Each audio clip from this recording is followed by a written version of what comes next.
오늘의 10분 말씀 고린도 후서 1장 23절서부터 2장 17절까지의 말씀입니다. 전 본문에서 사도 바울은 고린도 교회를 재차 방문하려 했던 계획이 변경된 것은 인간적인 결정, 즉 육신의 결정이 아닌 하나님의 인도함으로 변경이 되어 방문하지 못하였음을 변론했습니다. 그리고 그의 변론은 본인을 위함이 아닌 본인이 전한 복음을 보호하기 위해 본인의 청렴함을 주장한 것이었습니다. 그리고 더 나아가 고린도 교회 사람들에게 어려운 가운데서도 굳건히 하나님 안에 서야 함을 동시에 강조하였습니다. 오늘 본문은 사도 바울이 고린도 교회와 계속해서 관계 회복을 위해 노력하는 모습과 이제는 5년 정도 된 신생아 고린도 교회에서 어린이 교회로 성장해야 하는 길을 제시하고 있습니다. 우리는 성장하는 것을 원합니다. 교회는 영적인 공동체입니다. 그래서 교회는 영적 성장을 위해 노력을 해야 합니다. 많은 교회들이 영적 성장을 원하지만 다들 힘들어 합니다. 이유는 두 가지입니다. 첫 번째, 고난의 상황을 피하거나 견디지 못해서입니다. 두 번째, 시간이 걸리는 것을 인내하지 못합니다. 예수님의 고난으로 우리가 구원을 얻은 것처럼 바울의 고난으로 하나님께서는 교회를 확장해 가시고 세워 가시고 계십니다. 성경은 예전이나 지금이나 영적으로 성장하는 방향은 분명하게 성경 말씀에서 제시하고 있습니다. 문제는 그 방법을 알아도 우리가 순종할 마음이 있느냐가 관건입니다. 오늘 말씀을 통해 각자가 말씀 안에서 순종함으로 하나님의 때에 여러분들의 가정이 그리고 여러분들의 교회가 성장해가는 공동체 되기를 기도합니다. 그러면 눈으로는 성경을, 귀로는 저와 함께 본문을 관찰해 보겠습니다. 오늘 본문은 크게 세 가지로 나눌 수 있습니다. 첫 번째, 바울이 계속 고린도 교회와 관계 회복을 위한 고린도 교회 재방문을 하지 못함을 설명하고 있습니다. 두 번째, 사도 바울을 모함하는 그룹을 향해 용서를 해야 한다라고 그들 또한 성장해야 함을 말하고 있습니다. 세 번째, 교회가 바라봐야 할 모습을 그리스도 향기에 비유하며 제시하고 있습니다. 그러면 첫 번째 1장 23절서부터 2장 4절까지 고린도 교회에 재방문하지 못한 이유를 다시 한번 설명하는 내용을 보도록 하겠습니다. 오늘 본문 뒤에 있는 배경은 정확하게 한 군데서 말하고 있지 않고 사도행전과 다른 서신서들을 종합해야 하기 때문에 설명을 한번 드리겠습니다. 사도 바울은 고린도 전서 편지를 3차 전도 여행 때 디모데 편에 고린도 교회에 보냈습니다. 하지만 결과는 좋지 않았습니다. 파견을 갔었던 디모데 또한 어두운 소식을 가지고 돌아왔습니다. 그 어두운 소식은 더 이상 고린도 교회 사람들이 사도 바울을 그들의 리더로 인정하지 않는다는 소식이었습니다. 이 소식을 들은 사도 바울은 에베소에서 불시에 그리고 급하게 고린도 교회를 방문합니다. 성경의 여러 가지 정황을 보면 분명 사도 바울의 사도권 그리고 그의 설교 방법 그리고 정직성을 가지고 모함하는 그룹들이 있었고 사도 바울을 모함했던 것입니다. 그때 사도 바울은 그들과 미팅을 가졌지만 그 반대 그룹들은 사도 바울의 면전 앞에서 그리고 공동체 앞에서 그들의 리더로 인정하지 않는 말들과 험한 말들이 왔다 간 것으로 추정이 됩니다. 그리고 오늘 본문 2장 1절에 근심 중에 나아가지 아니하기로 스스로 결심하였노니라고 사도 바울의 고백을 볼 수 있는데요. 영어 성경에서는 근심 중에 나아가다는 표현을 painful visit이라고 합니다. 원어에 더 가까운 해석인데요. 정확하게 말하자면 서로에게 상처를 주는 모임에는 더 이상 내가 참여하지 않겠다라는 바울의 모습을 성경은 말하고 있는 것입니다. 아마도 사도 바울은 하나님의 회복의 시간을 기다렸던 것 같습니다. 그리고 사도 바울은 계속해서 다른 도시에서 복음을 전함과 동시에 자식 같은 고린도 교회를 품고 디도를 보내어 훈육의 편지를 보내게 됩니다. 이것이 2장 4절에 나와 있는데요. 내가 마음에 큰 눌림과 걱정이 있어 많은 눈물로 너희에게 썼노니 이는 너희로 근심하게 하려 한 것이 아니요 라는 표현이 있습니다. 이것은 고린도 교회에게 마음은 아프지만 성장하기 위해 그들의 죄를 정확하게 지적하고 그들이 회개해야 될 부분들을 지적한 상황으로 보여집니다. 그리고 그들은 사도 바울의 눈물과 훈육의 편지를 받아들이고 각성하기로 결정을 하고 그 기쁜 소식을 다시 디도편을 통해 사도 바울에게 전달이 되어지고 사도 바울이 기쁜 나머지 거기에 대한 화답으로 지금 저희가 읽고 있는 고린도 후서를 쓰고 있는 것입니다. 하지만 아직도 그들 중에는 사도 바울을 모함하는 그룹이 있는 상황입니다. 그래서 사도 바울은 다시 한번 본인이 재방문하지 못한 이유를 오늘 본문에서 설명하고 있는 것입니다. 간략하게 보도록 하겠습니다. 23절에 사도 바울은 하나님이 본인의 증인이라고 말하면서 그들을 아끼는 마음에 방문하지 않기로 결정을 했다라고 말하고 있습니다.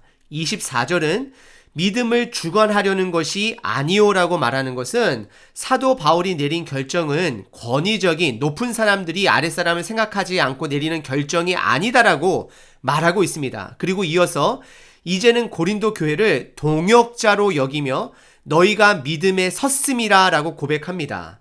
그리고 2장 1절과 2절은 재방문을 통해 고린도 교회 사람들에게 불편함과 상처를 서로 주고받고 싶지 않았음을 고백하고 있습니다.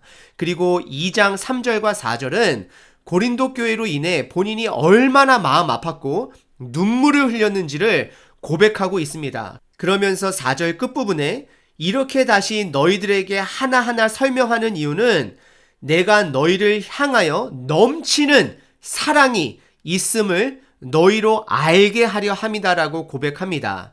즉 사도 바울이 고린도 교회의 성도님들을 사랑한다라고 고백하고 있습니다. 그리고 다시는 오해하지 말라라는 말을 하고 있는 것입니다.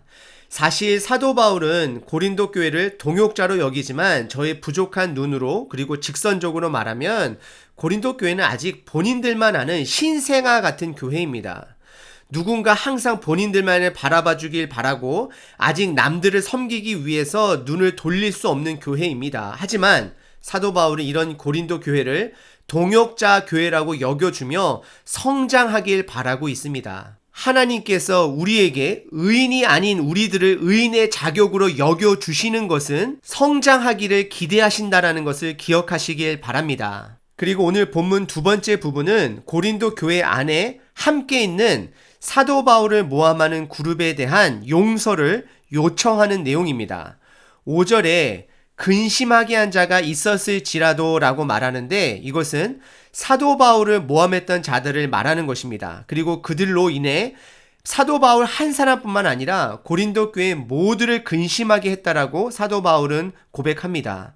그리고 6절은 그들의 행동은 분명히 벌받는 것이 마땅하다라고 강하게 말합니다. 하지만 7절을 읽어보시면 사도 바울은 그들의 분명한 잘못 때문에 그들을 벌하게 되면 그들이 많은 근심에 잠길까 두렵다라고 표현하게 됩니다. 이 뜻은 근심이 그들을 삼켜 아예 믿음의 공동체에서 떨어져 나가는 것을 걱정하며 그들을 용서해야 한다라고 사도 바울은 말하고 있습니다. 그리고 사도 바울이 사용한 용서라는 단어는 신약 성경에서 자주 사용하는 용서라는 단어가 아닙니다. 카리스마이라는 헬라어 원어로서 너그럽게 대해주고 그 사람의 빛을 탕감해 줄 때 사용하는 단어인데요. 이 뜻은 용서뿐만 아니라 위로를 해주어야 한다라고 힘을 주어야 한다라고 표현하고 있는 것입니다. 사도 바울은 그들 또한 이번 일로 성장하기를 기대하고 바라고 있는 것입니다.